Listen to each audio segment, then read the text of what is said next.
Honoré de Balzac, la femme de 30 ans. Chapitre 1.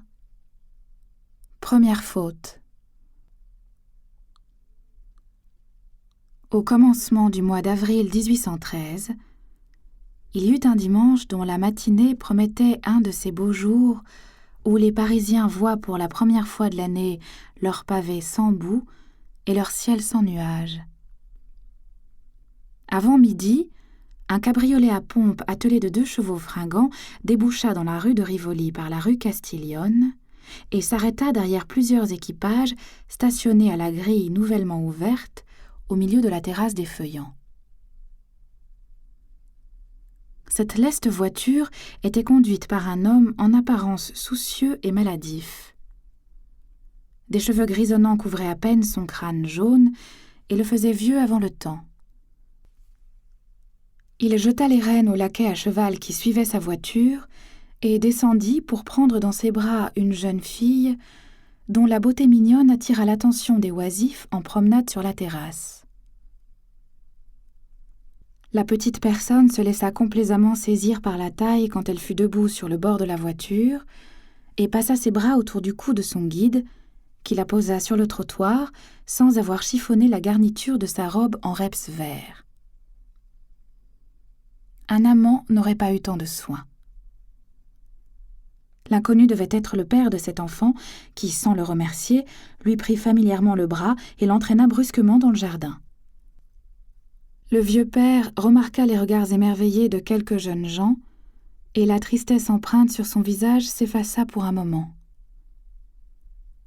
Quoiqu'il fût arrivé depuis longtemps à l'âge où les hommes doivent se contenter des trompeuses jouissances que donne la vanité, il se mit à sourire. « L'on te croit ma femme », dit-il à l'oreille de la jeune personne en se redressant et marchant avec une lenteur qui la désespéra. Il semblait avoir de la coquetterie pour sa fille, et jouissait peut-être plus qu'elle des œillades que les curieux lançaient sur ses petits pieds chaussés de brodequins en prunelle puce, sur une taille délicieuse dessinée par une robe à guimpe, et sur le cou frais qu'une collerette brodée ne cachait pas entièrement. Les mouvements de la marche relevaient par instants la robe de la jeune fille et permettaient de voir, au-dessus des brodequins, la rondeur d'une jambe finement moulée par un bas de soie à jour. Aussi, plus d'un promeneur dépassa-t-il le couple pour admirer ou pour revoir la jeune figure autour de laquelle se jouaient quelques rouleaux de cheveux bruns et dont la blancheur et l'incarnat étaient rehaussés autant par les reflets du satin rose qui doublait une élégante capote que par le désir et l'impatience qui pétillaient dans tous les traits de cette jolie personne. Une douce malice animait ses beaux yeux noirs, fendus en amande, surmontés de sourcils bien arqués, bordés de longs cils, et qui nageaient dans un fluide pur. La vie et la jeunesse étalaient leurs trésors sur ce visage mutin et sur un buste, gracieux encore, malgré la ceinture alors placée sous le sein. Insensible aux hommages, la jeune fille regardait avec une espèce d'anxiété le château des Tuileries, sans doute le but de sa pétulante promenade. Il était midi moins le quart. Quelque matinale que fût cette heure, plusieurs femmes, qui toutes avaient voulu se montrer en toilette, revenaient du château, non sans retourner la tête d'un air boudeur, comme si elles se repentaient d'être venues trop tard pour jouir d'un spectacle désiré. Quelques mots, échappés à la mauvaise humeur de ces belles promeneuses désappointées et saisies au vol par la jolie inconnue, l'avaient singulièrement inquiétée. Le vieillard épiait d'un œil plus curieux que moqueur les signes d'impatience et de crainte qui se jouaient sur le charmant visage de sa compagne, et l'observait peut-être avec trop de soin pour ne pas avoir quelque arrière-pensée paternelle. Ce dimanche était le 13e de l'année 1813. Le surlendemain, Napoléon partait pour cette fatale campagne pendant laquelle il allait perdre successivement Bessières et Duroc, gagner les mémorables batailles de Lutzen et Bautzen, se voir trahi par l'Autriche, la Saxe, la Bavière, par Bernadotte, et disputer la terrible bataille de Leipzig. La magnifique parade commandée par l'empereur devait être la dernière de celles qui excitèrent si longtemps l'admiration des Parisiens et des étrangers. La vieille garde allait exécuter pour la dernière fois les savantes manœuvres dont la pompe et la précision étonnèrent quelquefois jusqu'à ce géant lui-même, qui s'apprêtait alors à son duel avec l'Europe. Un sentiment triste amenait aux Tuileries une brillante et curieuse population. Chacun semblait deviner l'avenir, et pressentait peut-être que plus d'une fois l'imagination aurait à retracer le tableau de cette scène, quand ces temps héroïques de la France contracteraient, comme aujourd'hui, des teintes presque fabuleuses. « Allons donc plus vite, mon père !» disait la jeune fille avec un air de lutinerie en entraînant le vieillard. « J'entends les tambours. »« C'est les troupes qui entrent aux Tuileries, » répondit-il. « Ou qui défilent, tout le monde revient, » répliqua-t-elle avec une enfantine amertume qui fit sourire le vieillard. « La parade ne commence qu'à 12h30, » dit le père qui marchait presque en arrière de son impétueuse fille. À voir le mouvement qu'elle imprimait à son bras droit, vous eussiez dit qu'elle s'en aidait pour courir.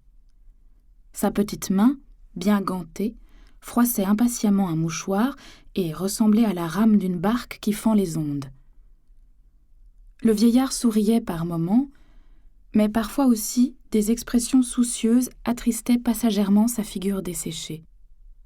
Son amour pour cette belle créature lui faisait autant admirer le présent que craindre l'avenir. Il semblait se dire « Elle est heureuse aujourd'hui. Le sera-t-elle toujours ?» Car les vieillards sont assez enclins à doter de leur chagrin l'avenir des jeunes gens.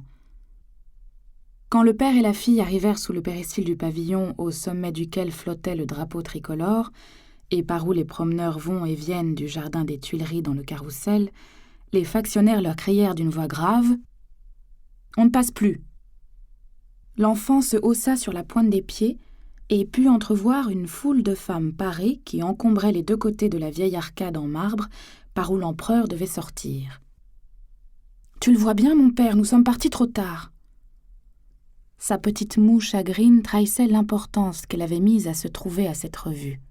« Eh bien, Julie, allons-nous-en, tu n'aimes pas être foulée. »« Restons, mon père. D'ici, je puis encore apercevoir l'empereur.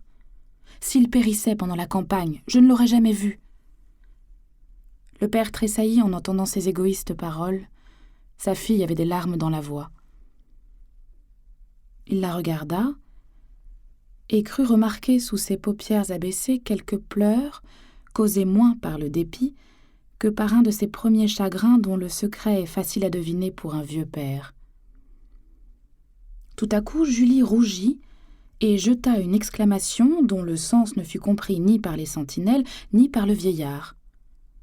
À ce cri, un officier qui s'élançait de la cour vers l'escalier se retourna vivement, s'avança jusqu'à l'arcade du jardin, reconnut la jeune personne un moment cachée par les gros bonnets à poil des grenadiers et fit fléchir aussitôt, pour elle et pour son père, la consigne qu'il avait donnée lui-même. Puis, sans se mettre en peine des murmures de la foule élégante qui assiégeait l'arcade, il attira doucement à lui l'enfant enchanté.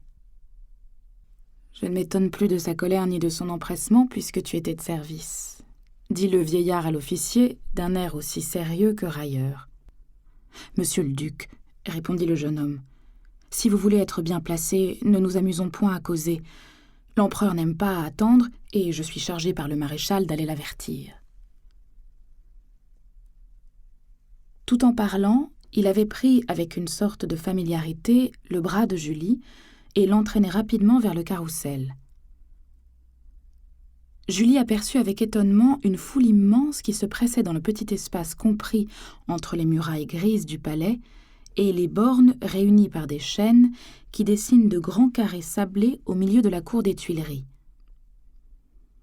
Le cordon de sentinelles, établi pour laisser un passage libre à l'empereur et à son état-major, avait beaucoup de peine à ne pas être débordé par cette foule empressée et bourdonnant comme un essaim. « Cela sera donc bien beau ?» demanda Julie en souriant. « Prenez donc garde !»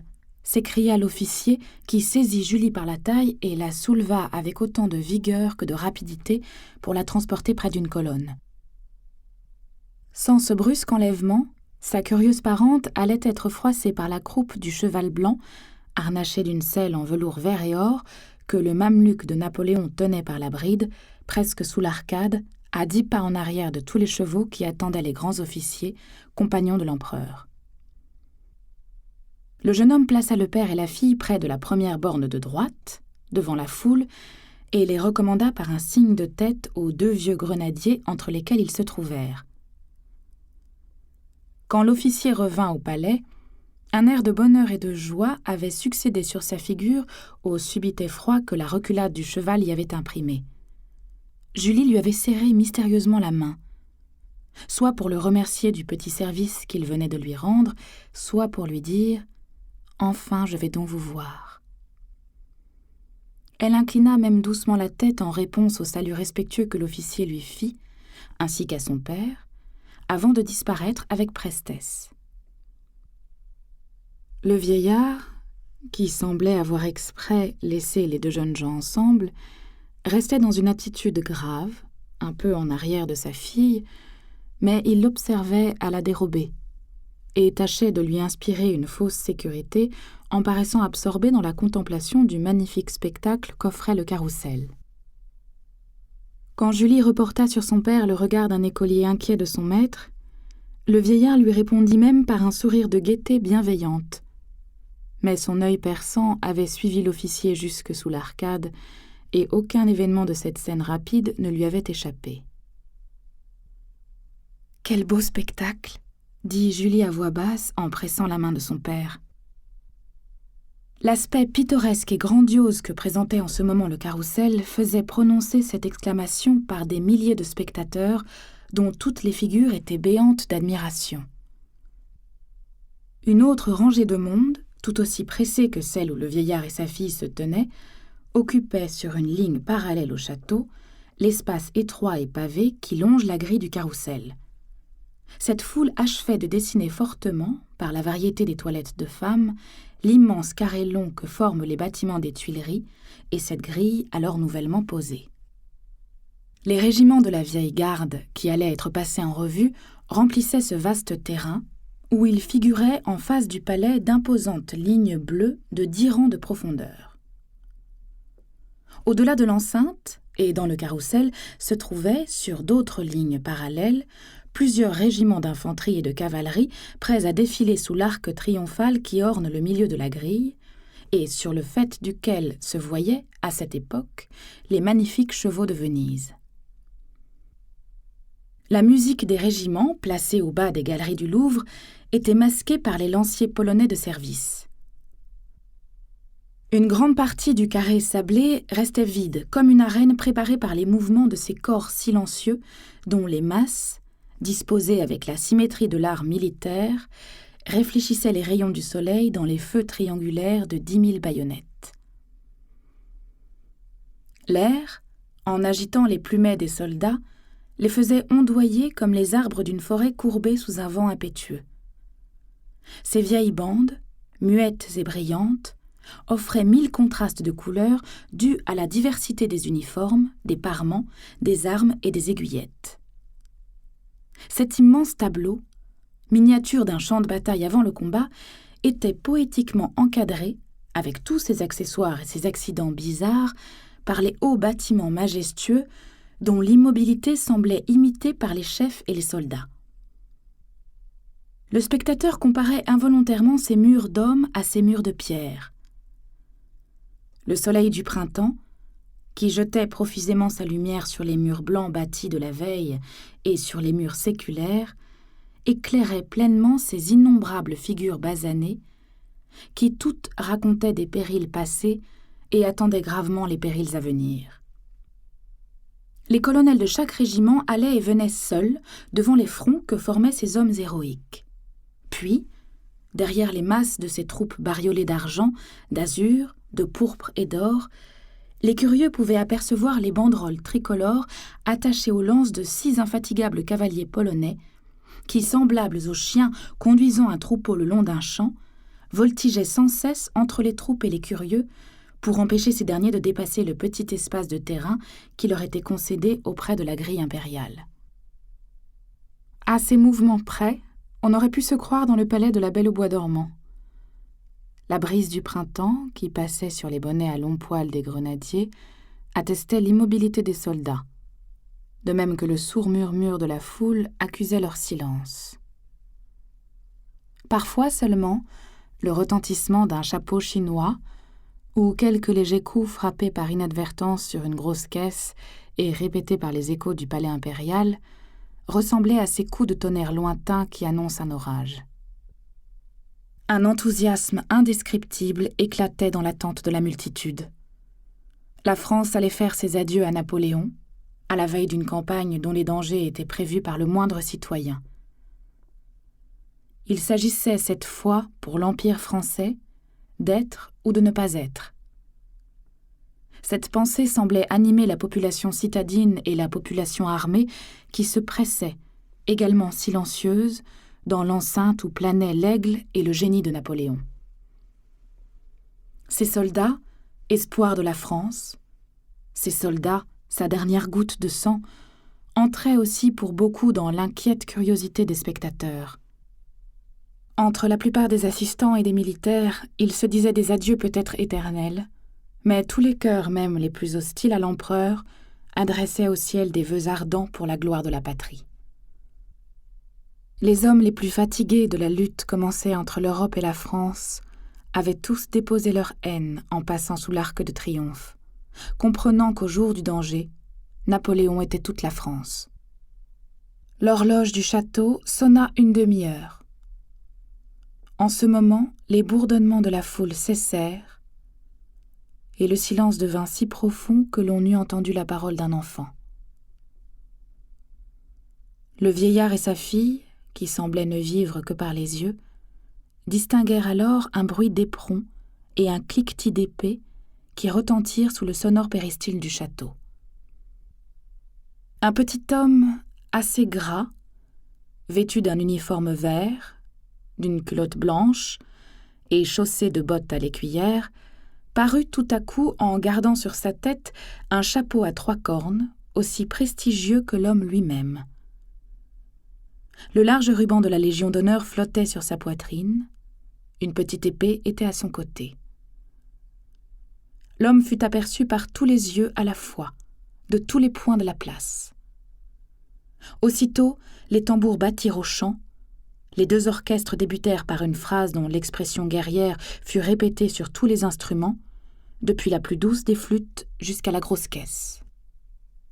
À ce belliqueux appel, les âmes tressaillirent, les drapeaux saluèrent, les soldats présentèrent les armes par un mouvement unanime et régulier qui agita les fusils depuis le premier rang jusqu'au dernier dans le carrousel.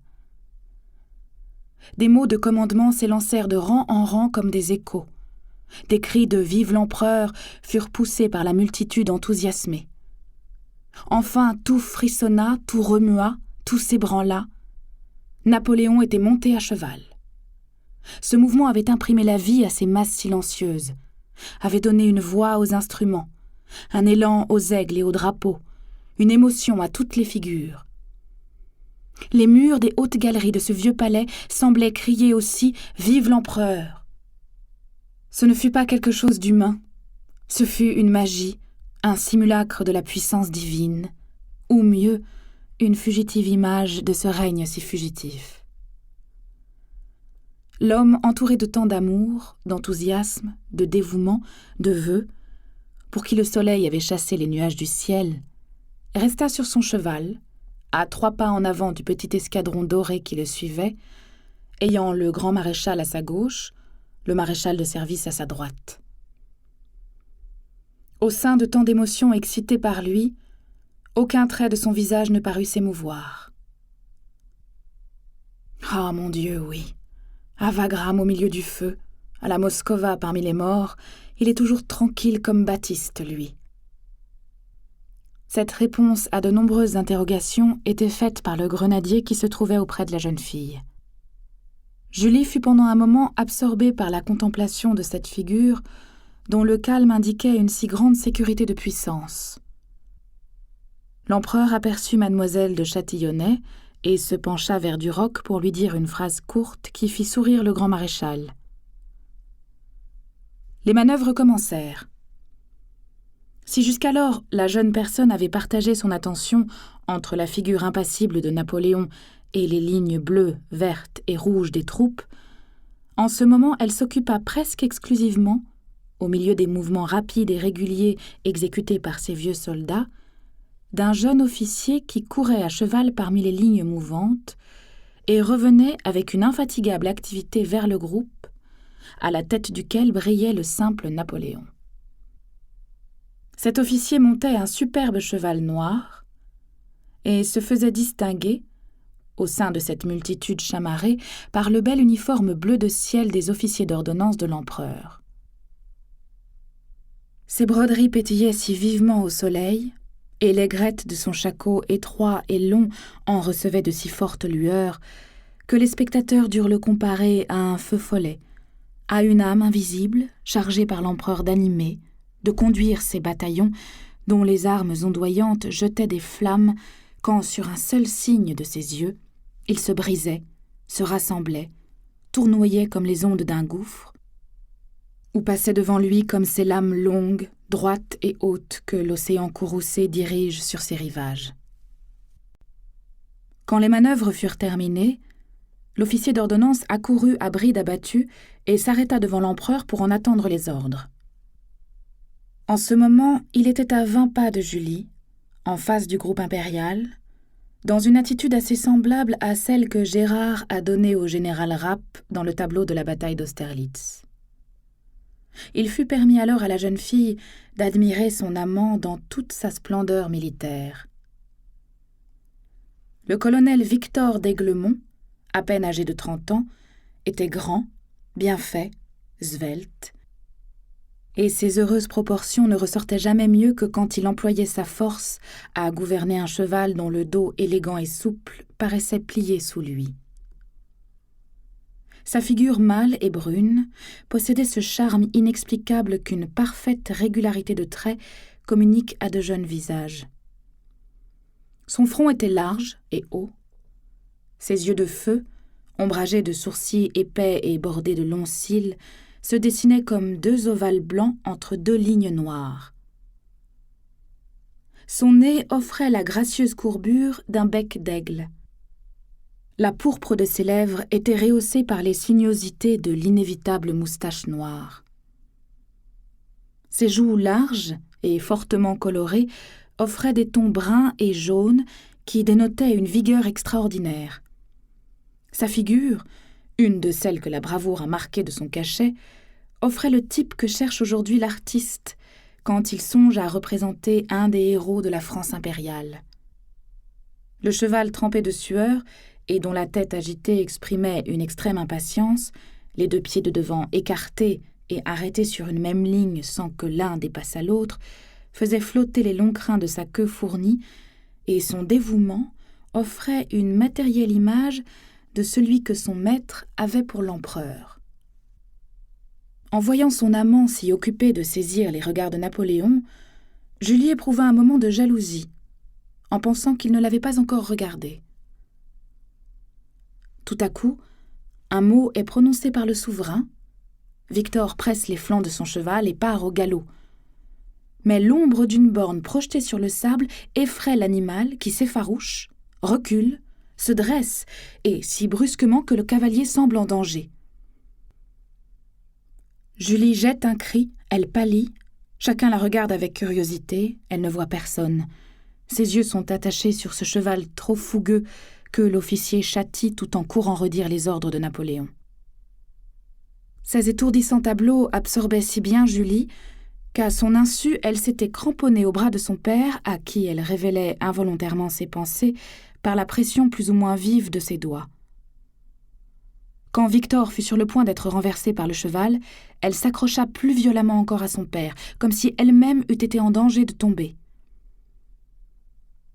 Le vieillard contemplait avec une sombre et douloureuse inquiétude le visage épanoui de sa fille. Et des sentiments de pitié, de jalousie, des regrets même, se glissèrent dans toutes ses rides contractées.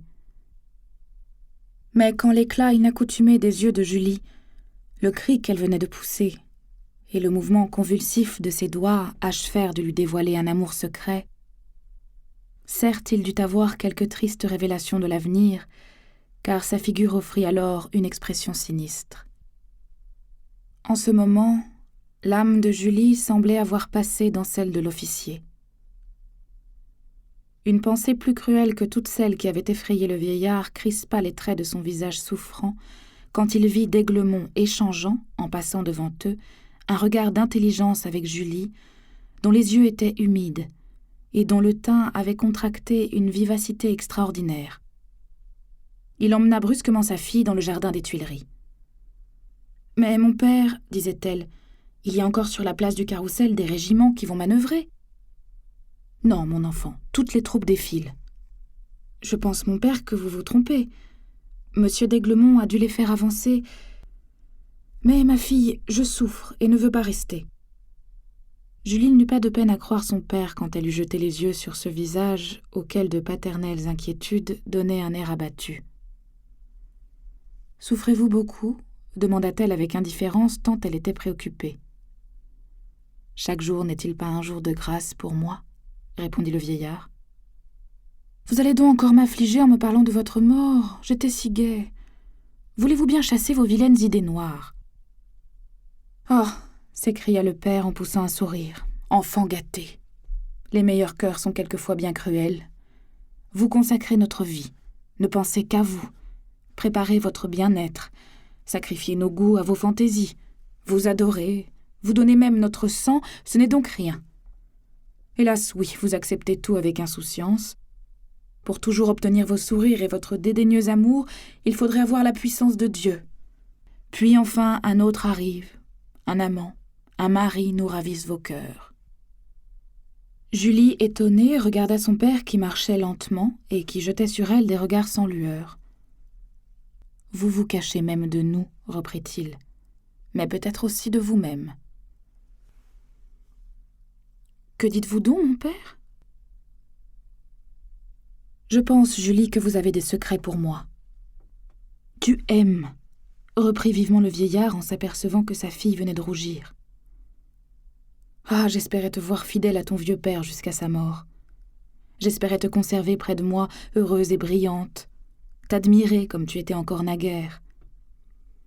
En ignorant ton sort, j'aurais pu croire à un avenir tranquille pour toi. Mais maintenant, il est impossible que j'emporte une espérance de bonheur pour ta vie. Car tu aimes encore plus le colonel que tu n'aimes le cousin, je n'en puis plus douter. »« Pourquoi me serait-il interdit de l'aimer ?» s'écria-t-elle avec une vive expression de curiosité. « Ah, ma Julie, tu ne comprendrais pas, » répondit le père en soupirant. « Dites toujours, » reprit-elle en laissant échapper un mouvement de mutinerie.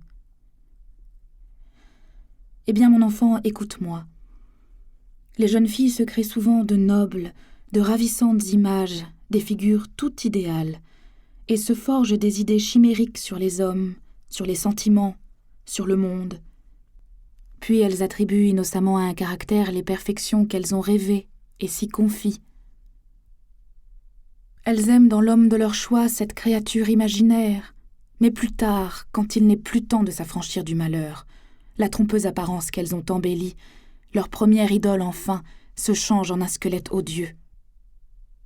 Julie, j'aimerais mieux te savoir amoureuse d'un vieillard que de te voir aimant le colonel. Ah, si tu pouvais te placer à 10 ans d'ici dans la vie, tu rendrais justice à mon expérience. Je connais Victor. Sa gaieté est une gaieté sans esprit, une gaieté de caserne. Il est sans talent et dépensier. C'est un de ces hommes que le ciel a créés pour prendre et digérer 4 repas par jour, dormir, aimer la première venue et se battre. Il n'entend pas la vie. Son bon cœur, car il a bon cœur, l'entraînera peut-être à donner sa bourse à un malheureux, à un camarade, mais il est insouciant. Il n'est pas doué de cette délicatesse de cœur qui nous rend esclaves du bonheur d'une femme, mais il est ignorant, égoïste. Il y a beaucoup de mais. Cependant, mon père, il faut bien qu'il ait de l'esprit et des moyens pour avoir été fait colonel. Ma chère, Victor restera colonel toute sa vie. Je n'ai encore vu personne qui m'ait paru digne de toi, reprit le vieux père avec une sorte d'enthousiasme.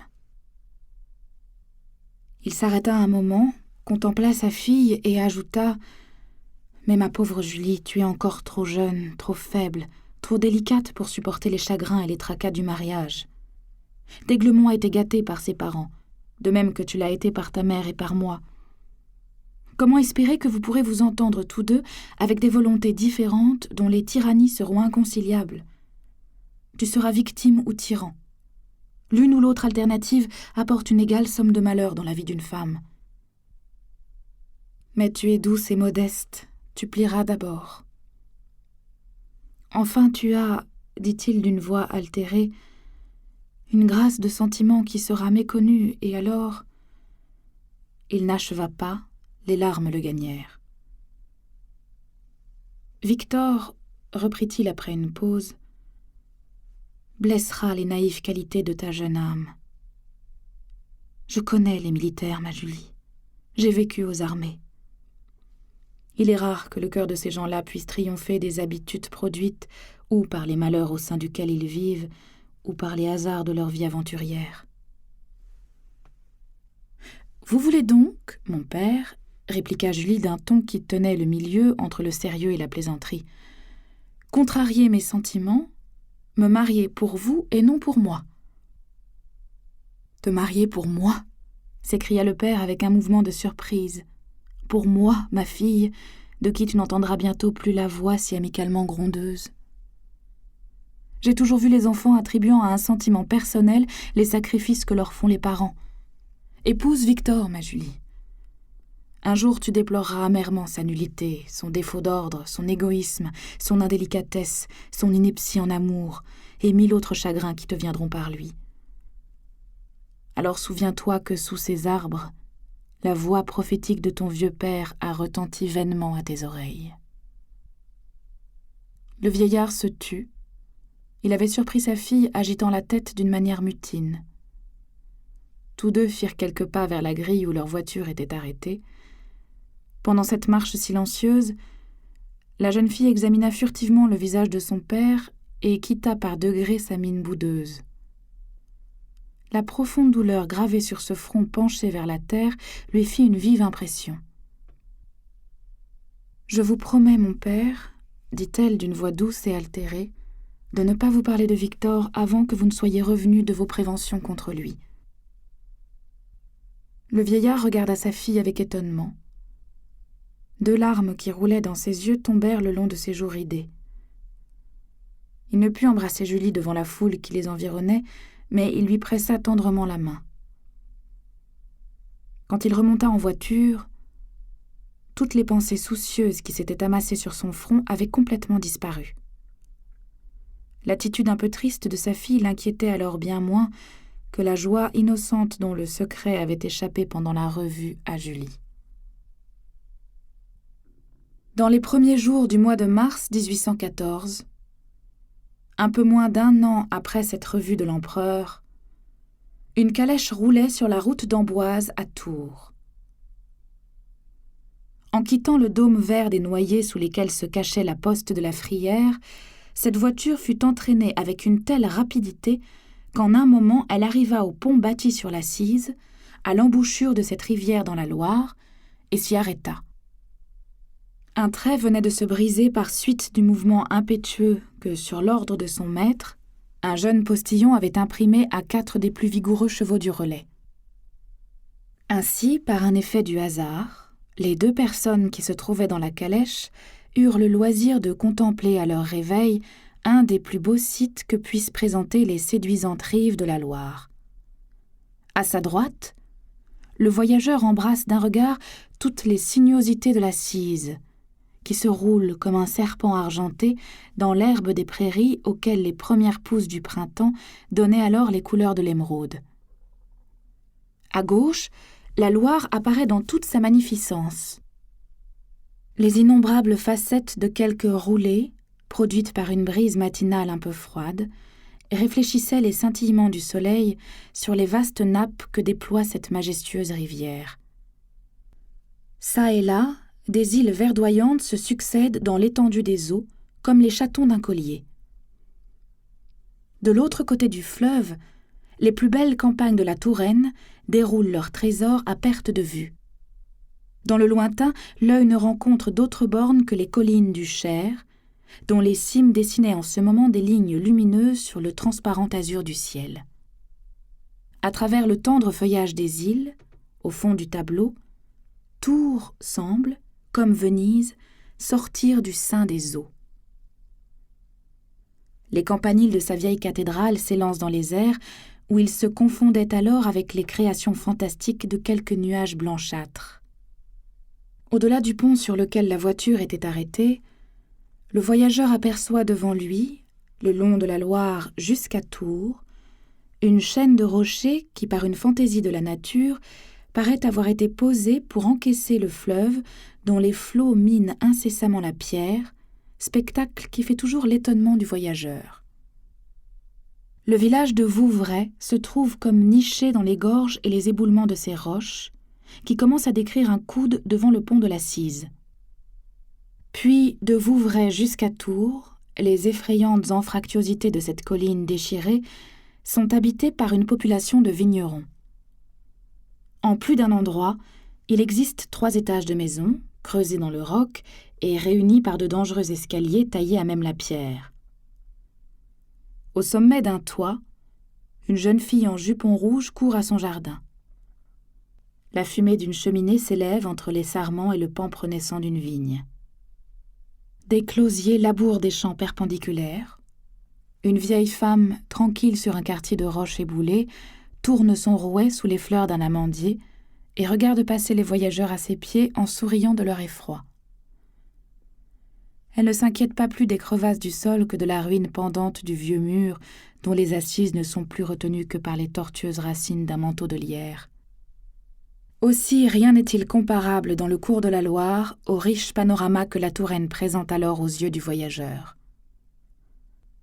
Le triple tableau de cette scène, dont les aspects sont à peine indiqués, procure à l'âme un de ces spectacles qu'elle inscrit à jamais dans son souvenir, et quand un poète en a joui, ses rêves viennent souvent lui en reconstruire fabuleusement les effets romantiques. Au moment où la voiture parvint sur le pont de la Cise, plusieurs voiles blanches débouchèrent entre les îles de la Loire et donnèrent une nouvelle harmonie à ce site harmonieux. La senteur des saules qui bordent le fleuve ajoutait de pénétrants parfums au goût de la brise humide. Les oiseaux faisaient entendre leur prolixe concert. Le chant monotone d'un gardeur de chèvres y joignait une sorte de mélancolie, tandis que les cris des mariniers annonçaient une agitation lointaine. De molles vapeurs, capricieusement arrêtées autour des arbres épars dans ce vaste paysage, y imprimaient une dernière grâce. C'était la Touraine dans toute sa gloire, le printemps dans toute sa splendeur.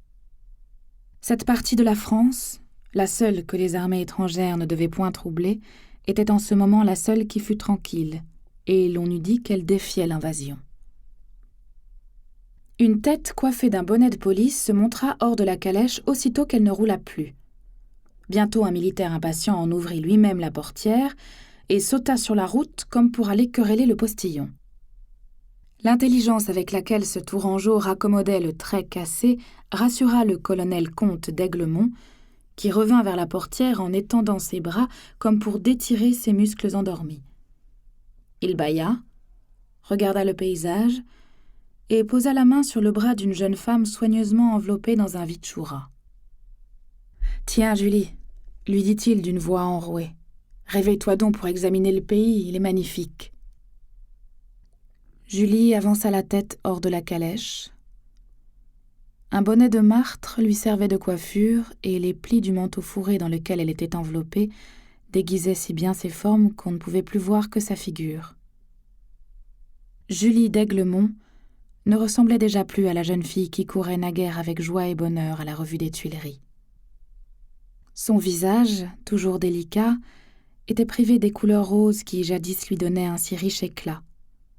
Les touffes noires de quelques cheveux défrisés par l'humidité de la nuit faisaient ressortir la blancheur mate de sa tête, dont la vivacité semblait engourdie. Cependant, ses yeux brillaient d'un feu surnaturel, mais au-dessous de leurs paupières, quelques teintes violettes se dessinaient sur les joues fatiguées. Elle examina d'un œil indifférent les campagnes du Cher, la Loire et ses îles, Tours et les longs rochers de Vouvray. Puis, sans vouloir regarder la ravissante vallée de la Cise, elle se rejeta promptement dans le fond de la calèche et dit d'une voix qui, en plein air, paraissait d'une extrême faiblesse : « Oui, c'est admirable. » Elle avait, comme on le voit pour son malheur, triomphé de son père. « Julie, n'aimerais-tu pas vivre ici ? » ?»« Oh, là ou ailleurs, » dit-elle avec insouciance. « Souffres-tu ? » lui demanda le colonel d'Aiglemont. « Pas du tout, » répondit la jeune femme avec une vivacité momentanée. Elle contempla son mari en souriant et ajouta : « J'ai envie de dormir. » Le galop d'un cheval retentit soudain. Victor d'Aiglemont laissa la main de sa femme et tourna la tête vers le coude que la route fait en cet endroit. Au moment où Julie ne fut plus vue par le colonel, l'expression de gaieté qu'elle avait imprimée à son visage pâle disparut, comme si quelque lueur eût cessé de l'éclairer. N'éprouvant ni le désir de revoir le paysage, ni la curiosité de savoir quel était le cavalier dont le cheval galopait si furieusement, elle se replaça dans le coin de la calèche, et ses yeux se fixèrent sur la croupe des chevaux sans trahir aucune espèce de sentiment. Elle eut un air aussi stupide que peut l'être celui d'un paysan breton écoutant le prône de son curé. Un jeune homme, monté sur un cheval de prix, sortit tout à coup d'un bouquet de peupliers et d'aubépines en fleurs. « C'est un Anglais, » dit le colonel. « Oh mon Dieu, oui, mon général, » répliqua le postillon. « Il est de la race des gars qui veulent, dit-on, manger la France. » L'inconnu était un de ces voyageurs qui se trouvèrent sur le continent lorsque Napoléon arrêta tous les Anglais en représailles de l'attentat commis envers le droit des gens par le cabinet de St. James lors de la rupture du traité d'Amiens. Soumis aux caprices du pouvoir impérial, ces prisonniers ne restèrent pas tous dans les résidences où ils furent saisis, ni dans celles qu'ils eurent d'abord la liberté de choisir. La plupart de ceux qui habitaient en ce moment la Touraine y furent transférés de divers points de l'Empire, où leur séjour avait paru compromettre les intérêts de la politique continentale. Le jeune captif qui promenait en ce moment son ennui matinal était une victime de la puissance bureaucratique. Depuis 2 ans, un ordre parti du ministère des Relations extérieures l'avait arraché au climat de Montpellier, où la rupture de la paix le surprit autrefois cherchant à se guérir d'une affection de poitrine. Du moment où ce jeune homme reconnut un militaire dans la personne du comte d'Aiglemont, il s'empressa d'en éviter les regards en tournant assez brusquement la tête vers les prairies de la Cise. « Tous ces Anglais sont insolents comme si le globe leur appartenait, » dit le colonel en murmurant. « Heureusement, Soult va leur donner les étrivières. » Quand le prisonnier passa devant la calèche, il y jeta les yeux. Malgré la brièveté de son regard, il put alors admirer l'expression de mélancolie qui donnait à la figure pensive de la comtesse je ne sais quel attrait indéfinissable. Il y a beaucoup d'hommes dont le cœur est puissamment ému par la seule apparence de la souffrance chez une femme. Pour eux, la douleur semble être une promesse de constance ou d'amour. Entièrement absorbée dans la contemplation d'un coussin de sa calèche, Julie ne fit attention ni au cheval ni au cavalier. Le trait avait été solidement et promptement rajusté. Le comte remonta en voiture. Nous espérons que vous avez apprécié cet aperçu. Pour continuer à écouter ce livre audio sur Google Play Livres, utilisez le lien dans la description de la vidéo.